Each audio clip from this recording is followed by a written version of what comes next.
tiene una visión impresionante.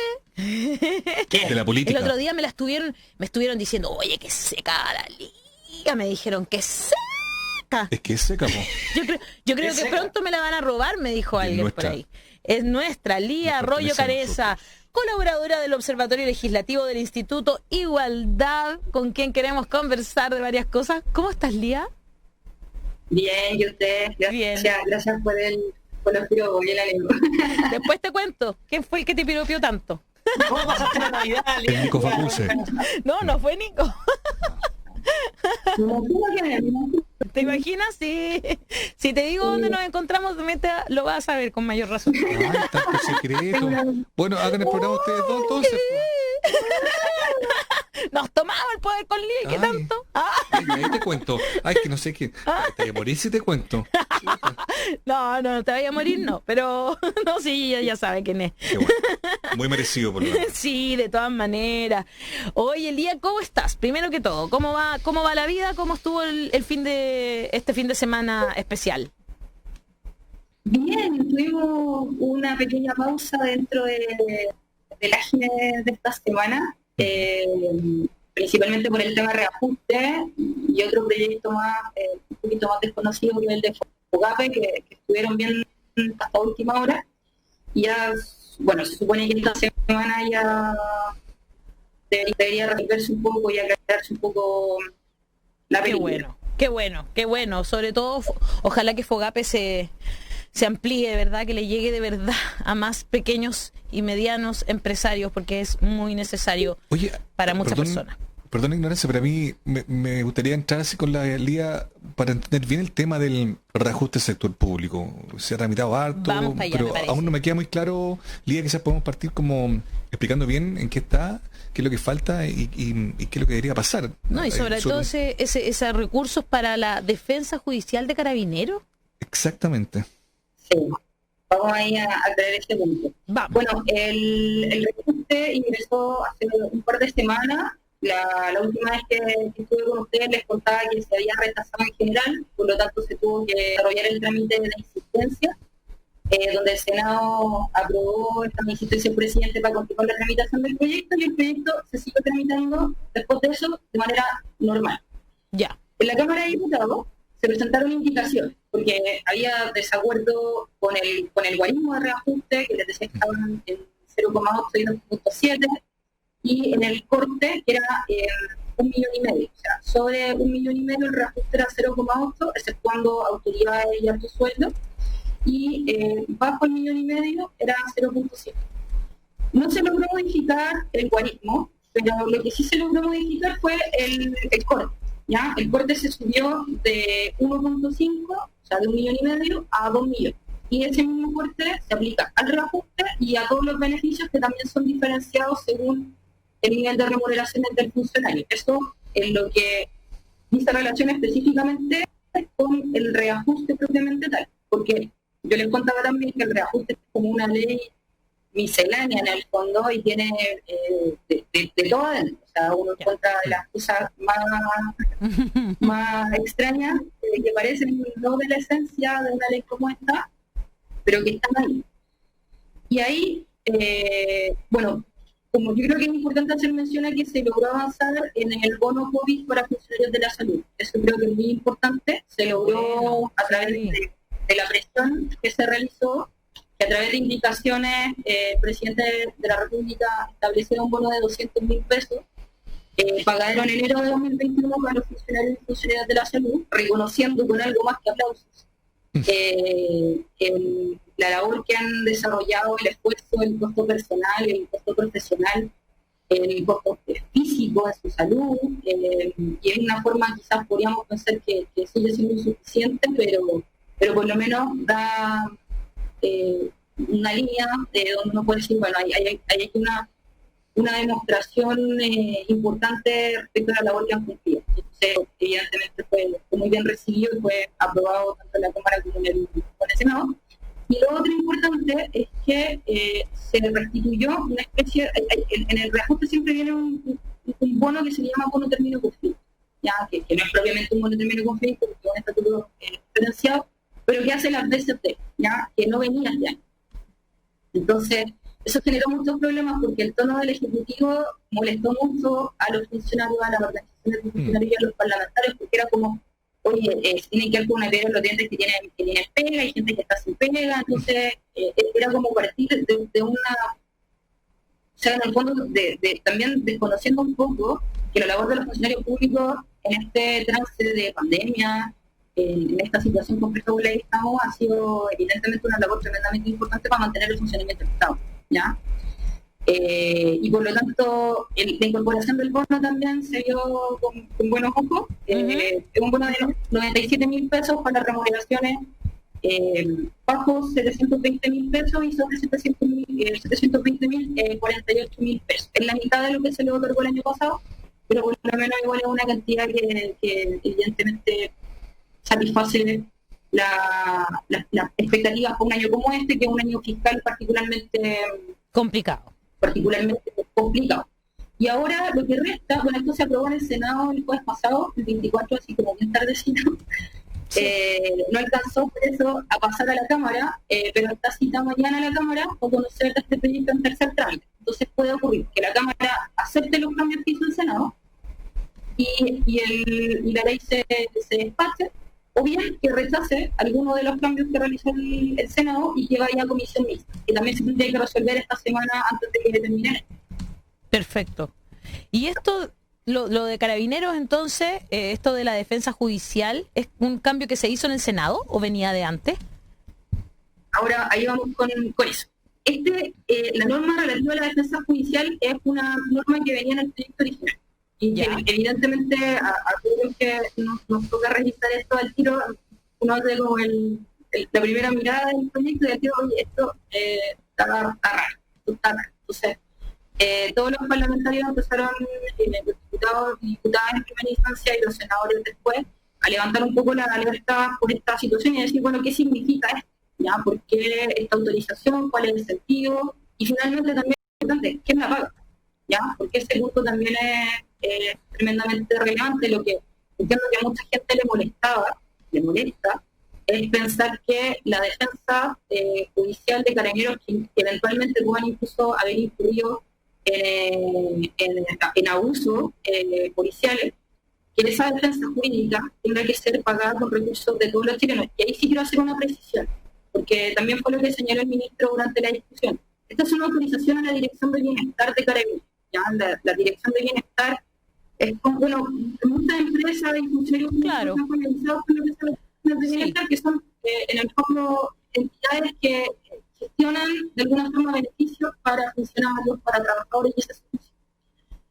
Si bien la fórmula de financiamiento de la Dirección de Bienestar es bien particular, que es, la ley la denomina como un patrimonio de afectación, o sea, está creado un patrimonio de afectación que se alimenta por diversas vías. De hecho, uno de los, entre comillas, problemas, si quisiéramos decirlo así, es que la Dirección de Carabineros puede prestar servicios, incluso en eventos, en varias cosas. Entonces, ese es, por ejemplo, una de las aristas de los problemas relativos al uso regular de recursos que se ha visto en Carabineros. Entonces, eso también llamó la atención. La Dirección de Bienestar es una institución donde hay ojos puestos porque de repente los manejos han sido un poco deficientes en cuanto a transparencia. Pero en lo que se refiere al financiamiento regular del bienestar, no es de financiamiento fiscal. ¿Ya? El financiamiento se realiza a través de descuentos, eso fue lo que señaló el ministro de Hacienda, a través de descuentos que se realizan por planilla a los funcionarios, como, no sé, por ejemplo, yo estoy aquí en un sindicato y a mí me cobran una cuota... Hay una cuota que va bien.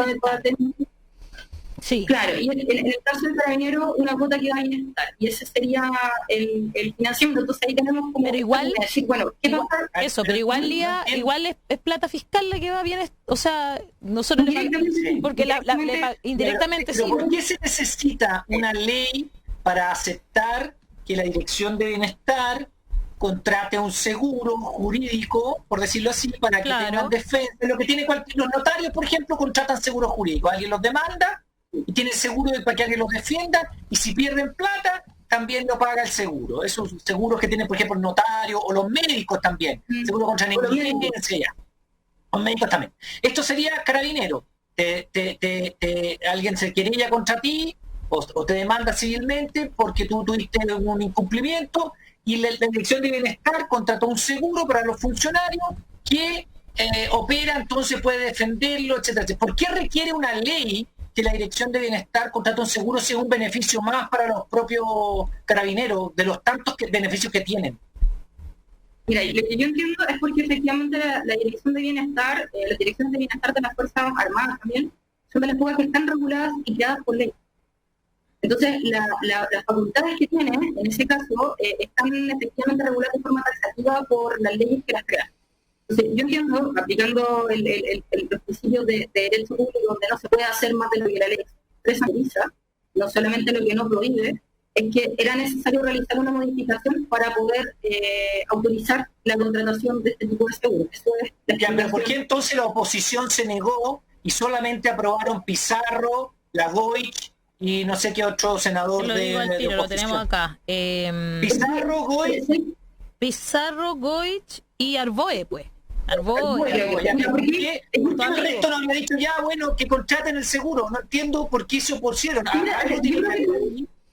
Una pugna entre primero un principio, aplicable no solo a Carabineros y a Fuerzas Armadas, sino en general a que deberíamos entender que cualquier funcionario que en el ejercicio de sus funciones eventualmente pueda tener algún problema de estas características debería tener algún tipo de cobertura en algún sentido. Podríamos decir, hay un derecho del funcionario a que el servicio lo defienda en el ejercicio de sus funciones en la medida que estén en el servicio activo, ¿ya?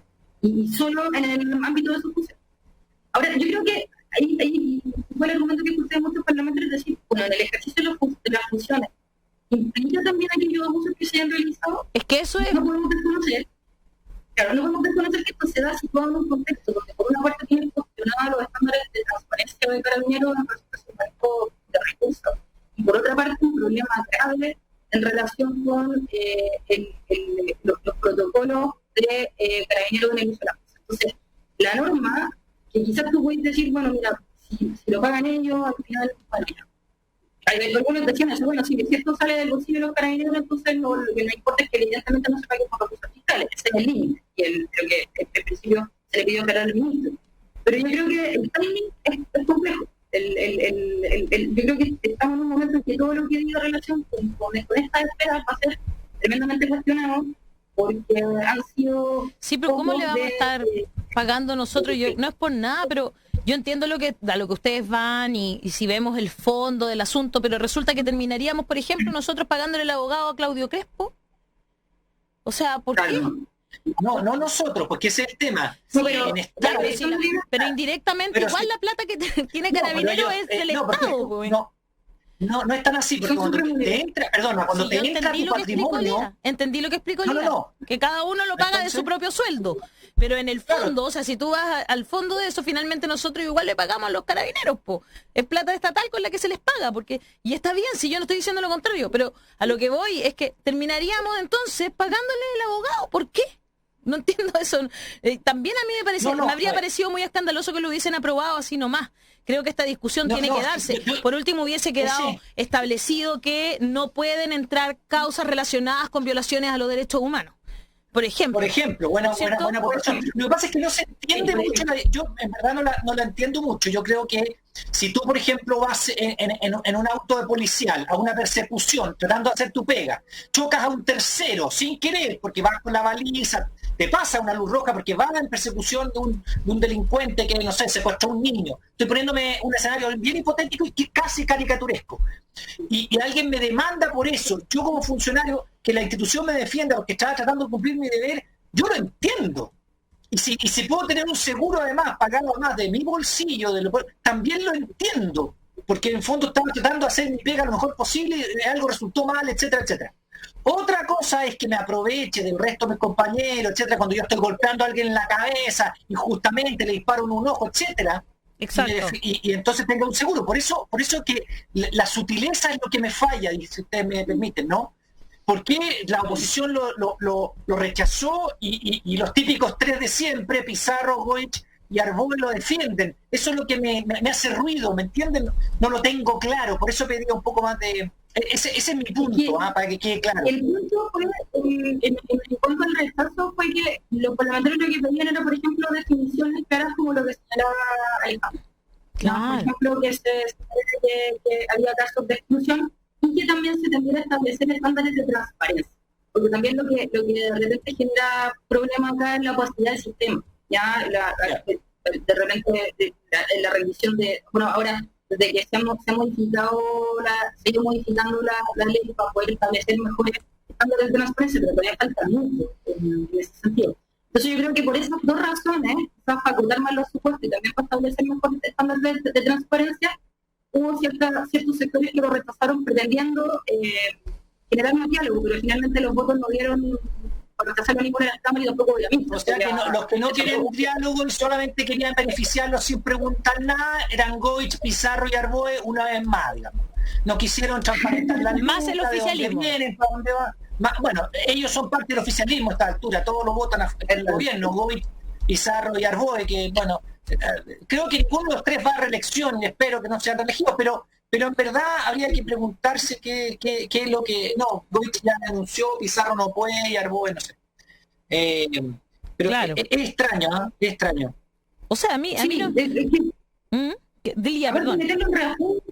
Como, entonces, ¿por qué meten tantas cosas acá? Si esto reajuste el sector público, al final terminan entrabando la discusión por una cuestión que no es de la esencia de la ley. ¿Por qué no lo vimos ¿Hasta cuándo se puede esperar con esto, Lía? Porque no debe quedar mucho tiempo, ¿no? Porque el presupuesto del reajuste es 2021, ¿no? Ya están atrasados algunos bonos, pero lo que pasa es que se aplica de forma retroactiva. En el caso de que se pasaran las fechas, por ejemplo, pensando en que se tiene que publicar, en caso de que eventualmente hubiese un desfase, se aplica de forma retroactiva del mes que ya era operado. Claro.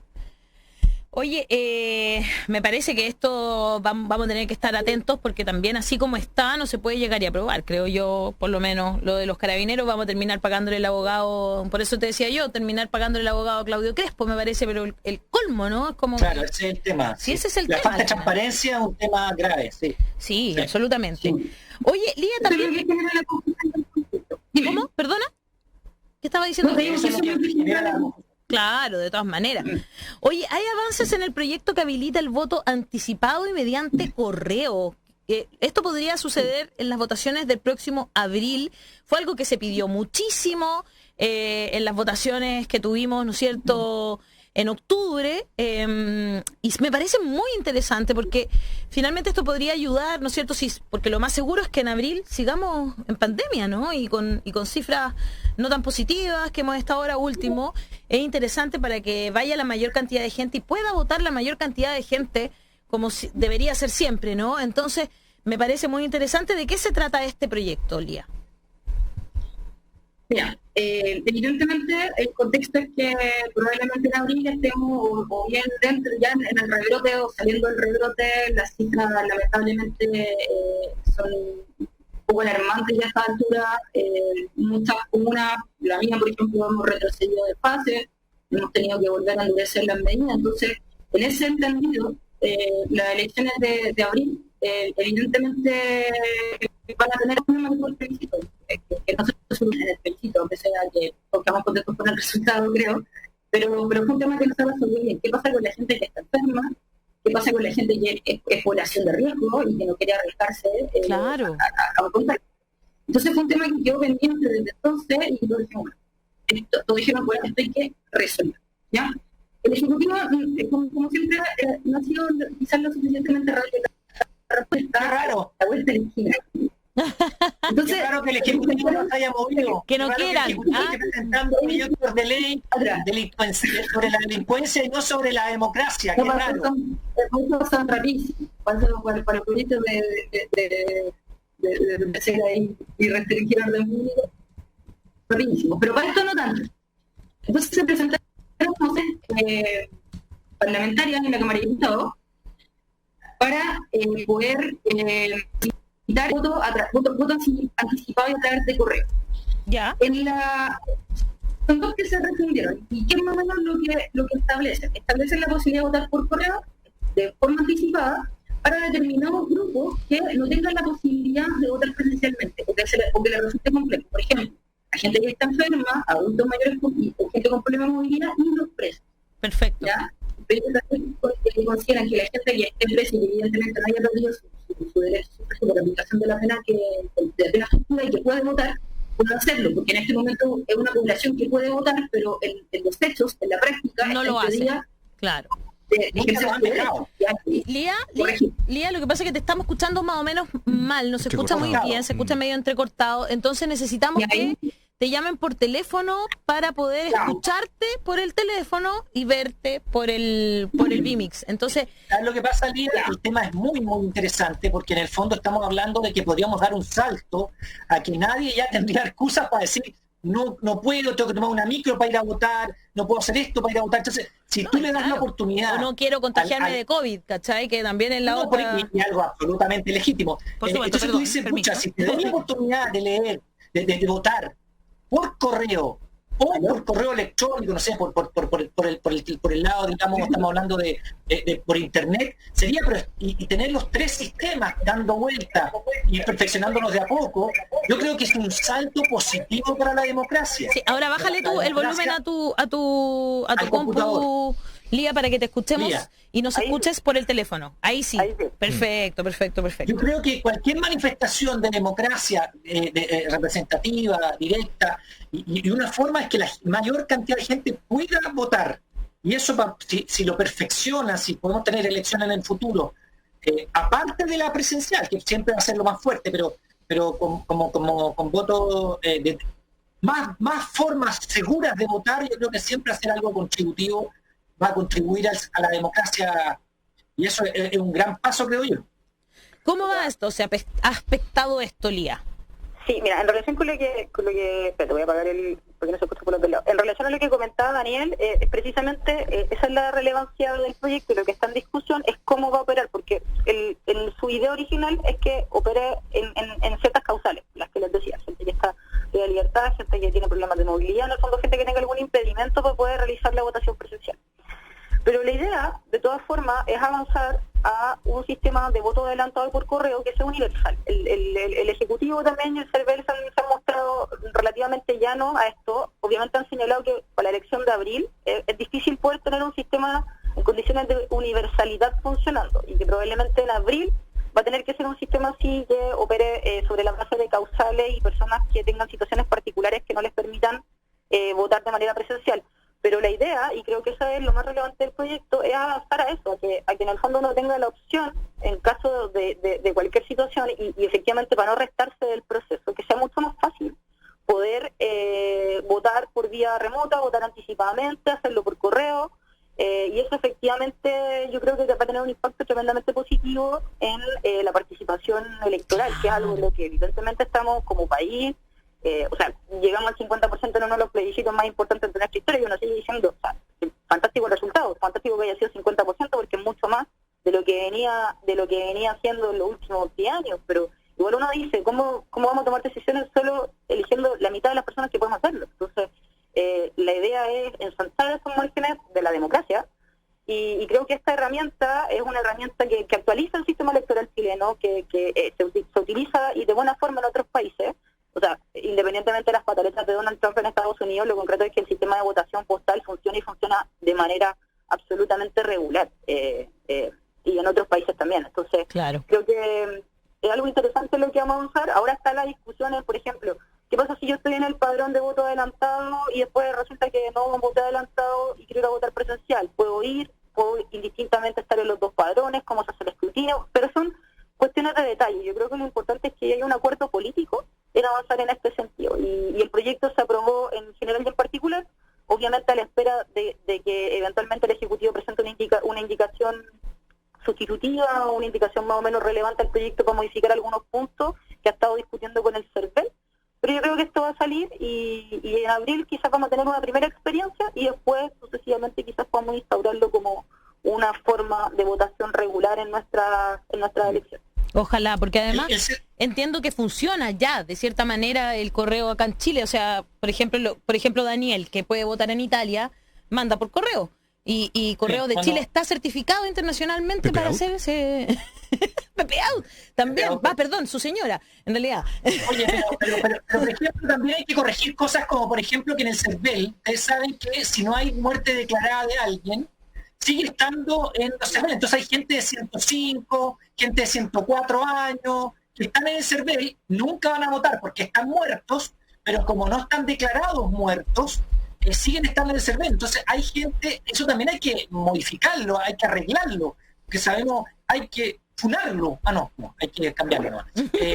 Porque en el fondo hay sistemas que hay personas, y hay muchas mesas que tienen personas que, como no tienen certificado de función, como no están declaradas muertas, siguen estando, y ya va a empezar a llegar gente con 120, con 130 años.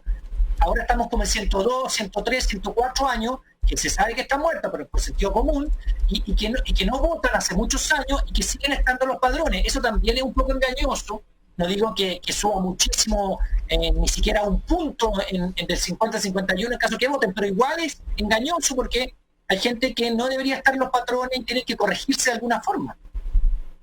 Sí. Por cierto, hay que modernizar el sistema. O sea, ahora tenemos las posibilidades técnicas de realizar una depuración de padrón más acuciosa, de poder hacer cruce de base de datos. Entonces, si tenemos las herramientas técnicas, tenemos que aplicarlas en este sentido, y esto es del nervio de la democracia, aunque de repente parezcan normas más bien administrativas o cuestiones medias operacionales, pero hay una serie de Explain en pocas palabras en Netflix que se refiere a las elecciones norteamericanas, y hay una parte, hay 1 o 2 capítulos en particular que hablan de cómo las restricciones operativas respecto al ejercicio del voto fue mermando la posibilidad de votar de muchas personas en Estados Unidos. Fue reduciendo significativamente los universos de votantes y dejando comunidades, principalmente comunidades afroamericanas, por ejemplo, sin posibilidades de emitir su voto. Yo creo que es bien interesante entender eso, que los sistemas electorales son diseños operativos que parecen muy áridos, que parecen muy difíciles de entender, pero que van al núcleo de la democracia. Si nosotros miramos el sistema electoral, tenemos que decir, y la forma en que opera el derecho a sufragio, nosotros ahí podemos ver el reflejo de cuán democrático es un sistema. Muy interesante, me parece, lo que estamos conversando, que parece, como bien dice Lía, muy árido, pero que finalmente es cómo funciona nuestra democracia. Lía Arroyo Canessa, como siempre, un agrado conversar contigo para hacer este observatorio legislativo del Instituto de Igualdad, gracias al Instituto de Igualdad y FES Chile, que... Exactamente, para este interesante espacio que tenemos aquí cada lunes en La Voz de los que Sobran. Un abrazo, Lía. Nos vemos el próximo año. Que pasen unas lindas fiestas de fin de año allá en Valparaíso. Un besito. Un buen fin de año y un excelente comienzo del próximo. Eso, muchas gracias. Chao, chao. Oye, Ale. Sí,